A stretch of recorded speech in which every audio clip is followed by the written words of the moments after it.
And good morning, everyone. Wow, we're coming up on New Year's. When I picked the background today, I did not exactly design it to look like I'm some rendition of the Madonna. That's just supposed to be fireworks there in the background, you can see, but I guess you can interpret it any way that you want there. Welcome to Chat Canna. It is December the 28th. 2020 is evaporating on us here, and I know that a lot of folks think that that's a wonderful thing. I don't know that very much is going to change with this New Year's, as we are fast waiting to get our turn at getting one of these, and I hope that that's the big difference. But Chat Canna is here to talk about hemp and all things that are happening in our hemp industry, and that's what is exciting to me, because that's the industry that we chose to get in here as we were looking for some new directions a couple, 3 years ago. And I mean, the news just keeps coming out, and in my opinion, it just keeps getting better. Don't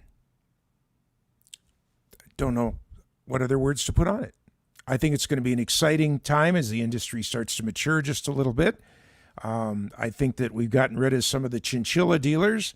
You got to watch my show a little longer if you don't know exactly what that means, but just to take you back in the 50s, in the back of comic books, there was little ads that showed some furry rabbit-looking kind of things with little ears on them, that they were about the size of bunnies, and they're chinchillas. They're in the rodent family, and they are used, their fur is used to line jackets and coats and things in low-priced jackets and coats and things. And the idea was is if you bought a boy chinchilla and a girl chinchilla, you could raise them in your basement, and you could get rich, because they were paying pretty high prices for the fur of the chinchilla, and they had proof that the skins of the chinchilla were worth X amount of money, and it didn't just throw them a little food, and they basically were a reproduction factory. And there was only one problem with that. Watch, this is magic to see how that works. I'm telling you, this should be marketed as cataway. He just saw it and heard a little psst, and he knows he's not supposed to be on here, but today he decided he would see if that didn't hold for today. So, and of course I keep a water bottle open so I can reach it quickly, but. So anyway, with the chinchillas, it became a thing, and then there was purebred chinchillas that bred better and made better fur and bred faster and all of those kind of things. And people everywhere were growing chinchillas, but there was no supply chain.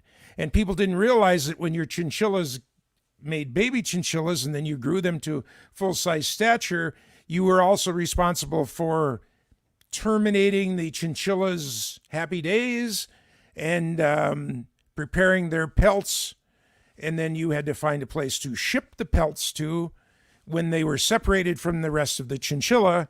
Am I being graphic enough for you? And then, you had to find a place that would take them and then pay you the money for them. In other words, the supply chain was interrupted. There was not a place to do that. There was not, we buy chinchilla pelts on every corner of every city in every state. Well, you know what? That's exactly what we have in the hemp business. Everybody started raising hemp, just like chinchillas, and didn't think about where the supply chain was going to go. Can't make it any simpler than that. The only nice thing is at the end of the hemp's life, you didn't have to look it in the eyes and say, "You've had a good life. It's been good. I took care of you." It's a lot easier at the end of the hemp's life. But other than that, that's exactly what happened. And now that's sorting itself out, and that's sorting itself out in a good way. So we're excited about what's going to happen with that. So I have some good, interesting stories for you today, leading up to the big news story that we have to talk about, but some business stories to take along the way before we go. Charlotte's Web, and if you remember, Charlotte's Web is what started it all. Charlotte, the young girl that was having seizures, and at the time, marijuana that had literally no THC in it, but had a big CBD component, literally changed her life. And her name was Charlotte. And sadly, she passed away this year due to what's out there right now. She did not pass away from her seizures. She did not pass away from anything related to that. She passed away to what's getting everybody in the year 2020. I can't say it or we'll be demonetized. Isn't that crazy? Because some people don't believe it's real. And they seem to have a voice on the internet. Anyway, but the company now behind Charlotte's Web, the two brothers that provided the product initially, it's a big company up in Canada. They're trading on the Canadian Stock Exchange. They are trying to get the FDA to hold off and not start going after people for labeling issues until the federal government rules on what you can and can't say about CBD. Let's get some facts straight here. Is it an anxiety reliever? Is it a muscle soreness reliever? Does it do this? Does it not do this? Does it do this? Does it not do this? Does it? Because conceptually, right now, you can't say it does anything.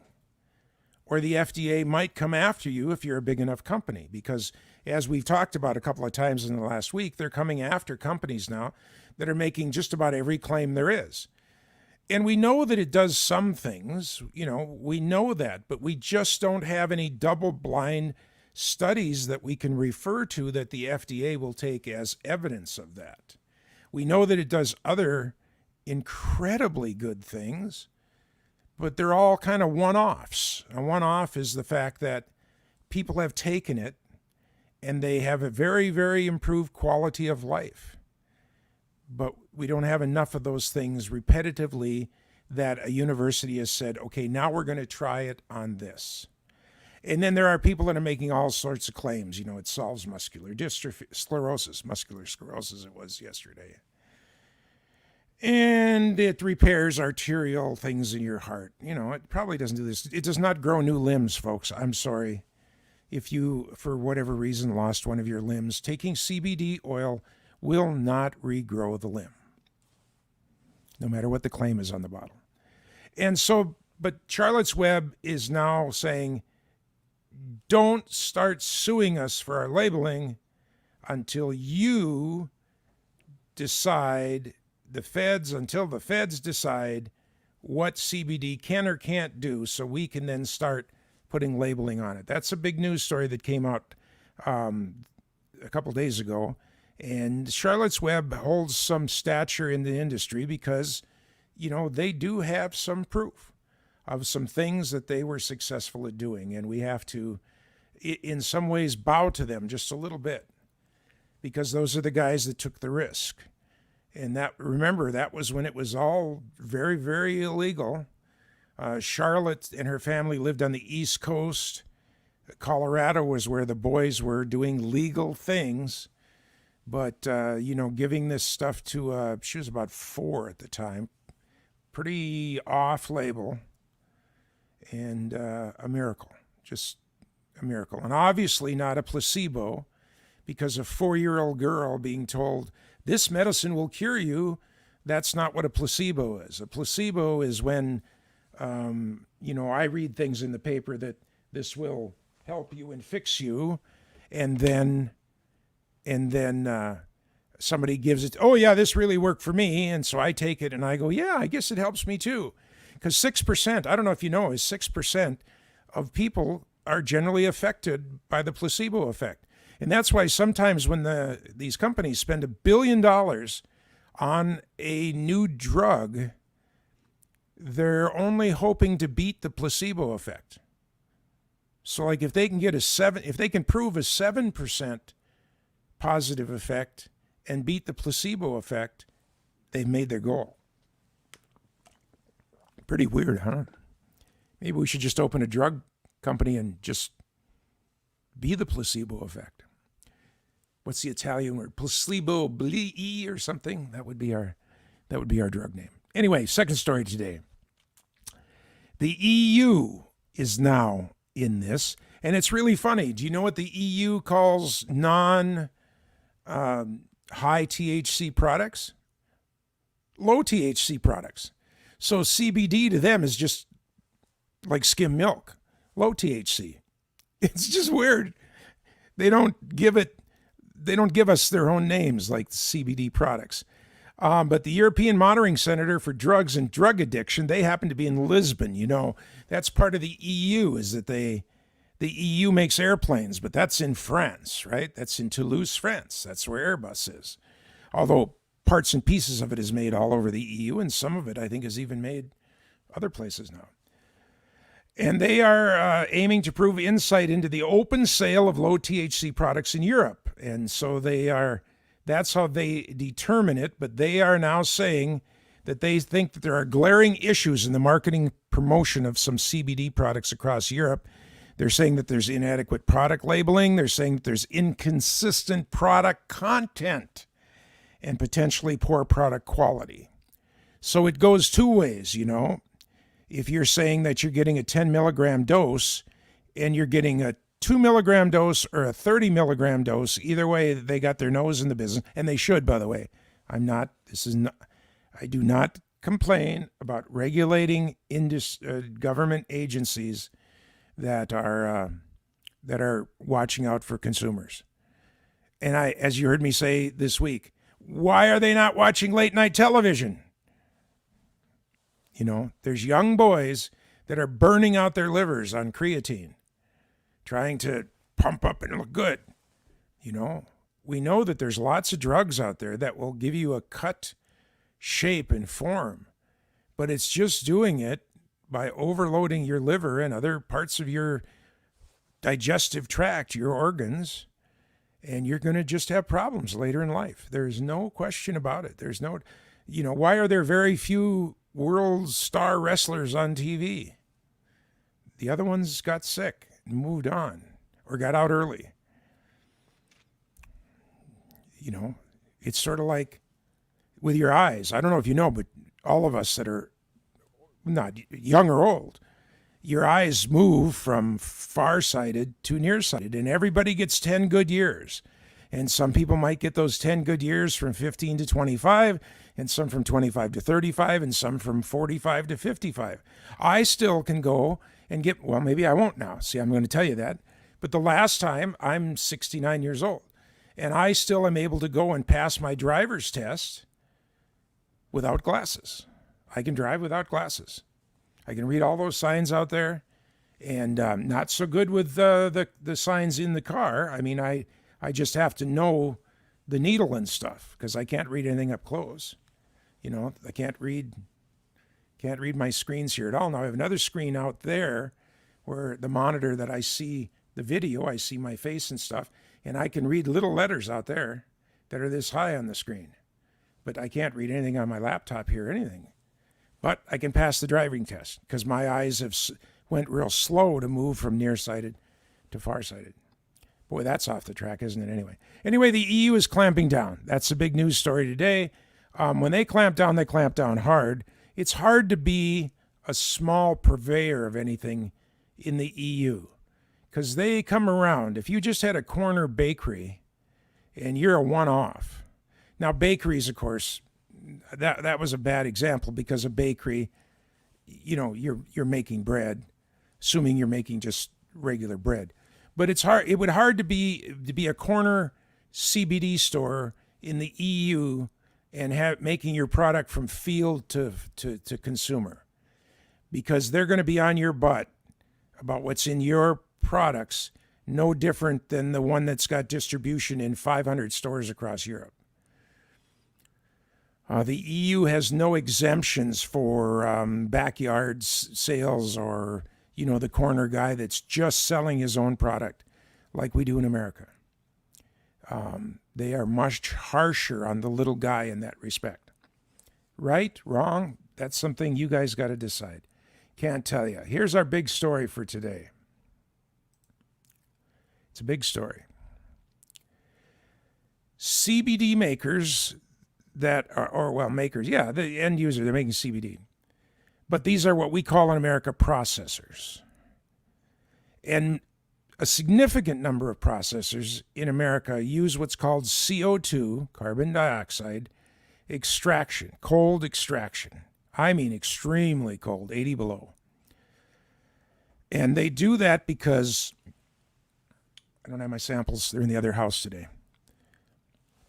You have your bud, and that bud is a flower. And off of that flower, almost like the fireworks behind me, come out these little bursts of CBD oil. Or in the other plant, they would be THC bursting with flavor. But those oils. And the idea is you pack a cylinder full of the buds, and then you flush it with extremely cold temperature. CO2, of course, in the air would just gas out, right? You'd see the white gas, and it would just go into the air. That's what, I don't know if you know, but an airplane can't take too much frozen dry ice on board the plane because it can replace the oxygen in the airplane and the people can go to sleep. This has happened. There's been private jets and stuff where everybody in the plane went to sleep and the jet crashed. So when they're moving the vaccine around the country now, they have rules, and they had to lift some rules, but they had to change the rules then that the pilots had to be wearing oxygen and stuff because they knew that these seats full of boxes of the vaccine were off-gassing CO2. Make sense? But anyway, as part of this, they are dumping this 80, it's a liquid at 80 below or whatever the temperature is, and they are dumping that through there, and that is hard freezing these little things of oil, like you've seen oil, well, you know, butter solidifies. Well, this oil solidifies and then it breaks off. And that's the best way to get it all broken off the buds and get it down in the bottom. Because ultimately, the CO2 goes away. You warm it up and it evaporates, and you are left with the oil, the CO2 oil, or the CBD oil at the bottom. Makes sense? That is the most simplest explanation, by the way. There's more steps and there's more things that happen, but in your mind, you see what happens. The best way to separate plant from CBD oil is extremely cold, breaking off the little, they're almost like they're about like that. It's about only tiny, but it's a little pustule that comes out. It bursts out, and it's full of, it's like oil with an oil skin on it, and you want the whole thing. And that's the kind of the number one way, the general way. We can talk about the other ways, but that's one of the main ways that's being used to get CBD oil. And when you do that, a company, Canopy Growth, claims that they have a patent on how to do that. Now, patents are weird animals. This is not the first time that something like this has happened where people have been kind of generally doing something. By the way, a recipe can't be patented. Let's talk about food for just a second. Not that chain companies have tried. A Bloomin' Onion, if you know that idea, they tried to patent that. Now, you can trademark the name. Difference between a patent and a trademark. A trademark is a name. Bloomin' Onion is trademarked, and that's theirs. If you put a Bloomin' Onion on your menu, they'll come a-knocking because they have trademarked the name Bloomin' Onion. But how that Bloomin' Onion is made back in the kitchen is a method, and in food and recipes, you cannot patent a recipe. And I think that's really neat, and I think that's how it should be. You know, because, I mean, all of a sudden you're going to start fighting over who had grandma's recipe first. Because recipes literally go back, if not hundreds of years, certainly decades of time for some of these restaurants. Or the guy, you know, new recipes are discovered because you go to Italy and you find a little restaurant around the corner and you make friends with them, and, you know, Mama Maria will sit down with you and say, yeah, I do this and I do this and a little bit of this. And you're going, oh, God, I never thought of mixing the taste of star anise with thyme or another thing, and together I get this.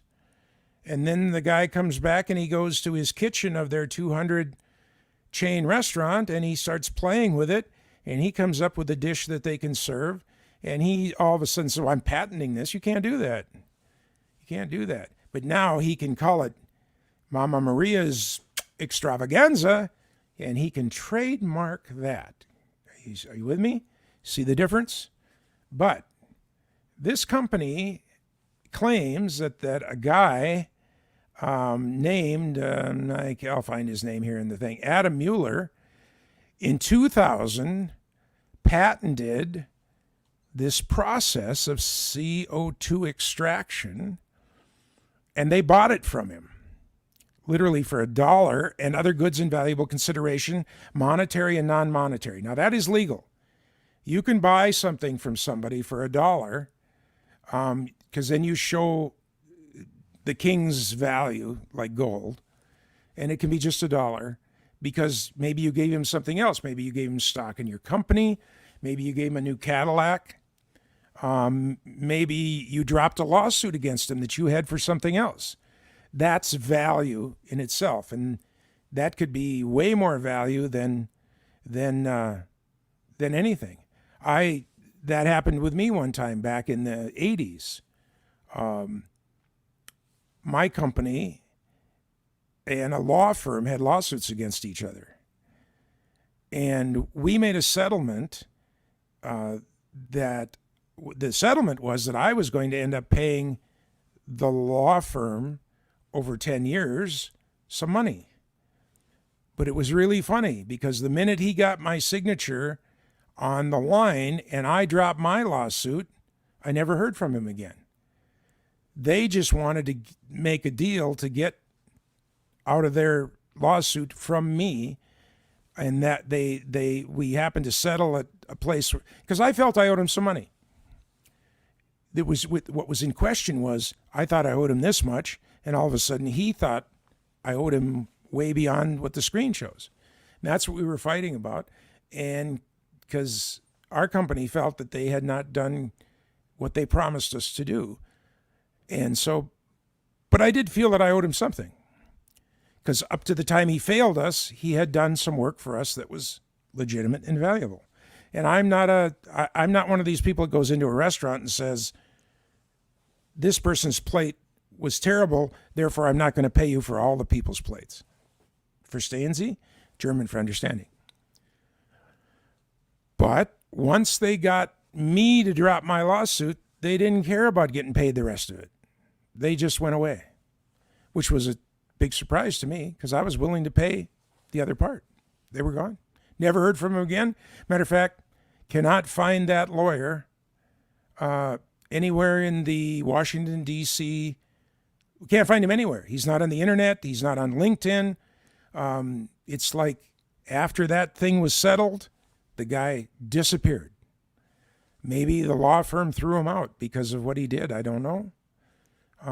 It was just an amazing thing. And one of my business partners is a lawyer. So he looked through his channels and everything. And it's like that guy that did us wrong disappeared. Just crazy. But anyway, a little bit of how this all works in patents and things. But at the moment, this company is now suing another big company saying, you are using our patented method to take CBD oil out of your products, and we are suing you for it. If they should win that in court, they then have a sample. They have an example to say, look, if we sue you now, we're going to win because we already won one time. That's precedence. And if they do that, it's really bizarre because they could go around literally to every processor in the world and say, either you settle with us now for a price or we're going to wipe you out. Because every time they win one more, they have more money behind them to go after the bigger and bigger and bigger guy. And the irony is, either way they do it, the patent's going to run out in 2 years. So they have a little window here where they can go back and get people. This is a big deal. I don't know how it's going to work out. It's just crazy. Now, the other side of the question is, when it comes to a patent, what if it's something that everybody's doing? And that gets us back to the recipe question, you see. What if it's something that everybody is doing? And this comes under what's known or obvious, right? For instance, let's talk about pancakes. Let's just imagine for a moment that we lived in a world where there was no pancakes. But there's all the other kinds of cooking that we know. And all of a sudden, at the World's Fair, somebody started making pancakes. Well, there's batter. There's batter to make all the other kinds of things that use batter. And there's pans, and there's frying, and there's all these other things. So the fact that 100,000 people walked by the guy's booth and he was making pancakes, all the techniques that are used and are involved in making pancakes come under what's called known or obvious.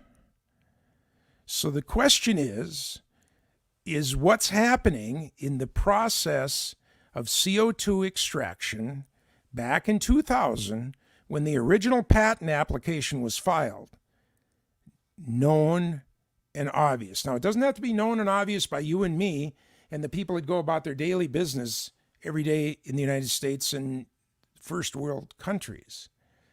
Was it known and obvious by the people that extract other botanicals, that make perfumes, that, generally are in the extraction business? It doesn't have to be, known and obvious to the person that buys groceries or works in a store.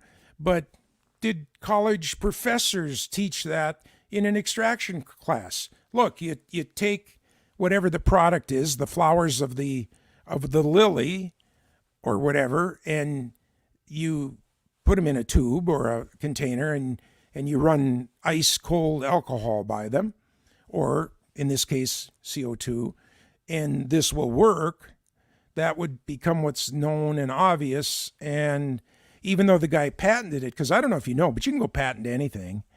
And then it's what happens afterwards, and it gets challenged, talks about whether your patent sticks or not. And then it's a matter of if you go after your patent and prove your patent and maintain your patent's rights as to whether you have a patent or not. Another client company of mine invented a pressurized refill. And it had the market cornered on it in the world for decades. But all of a sudden, a couple of people around the world started making them too. A company in Germany and a company in Japan. And just to let you know, the company in Japan was Mitsubishi, the car dealer maker, and Mitsubishi makes a lot of stuff, right? And he didn't go after those companies. So he wasn't backing up his patent. And so then when he tried to do it, kind of like way late in the game, it was like, sorry, you should have been here in even the first couple of years. But he wasn't. And so, the patents are, anybody can make a pressurized refill now. Because by that time, it was known and obvious. No secret. And even if you know the patent and it's not a secret, you still can't do it because the guy holds the patent on it. But he had let the patents run out. He didn't make some slight modifications and renew the patent because, he just thought he was the guy. And unfortunately, it turned out that he wasn't. C'est la vie. That's where we will end today's show, on the c'est la vie, the French word for such is life.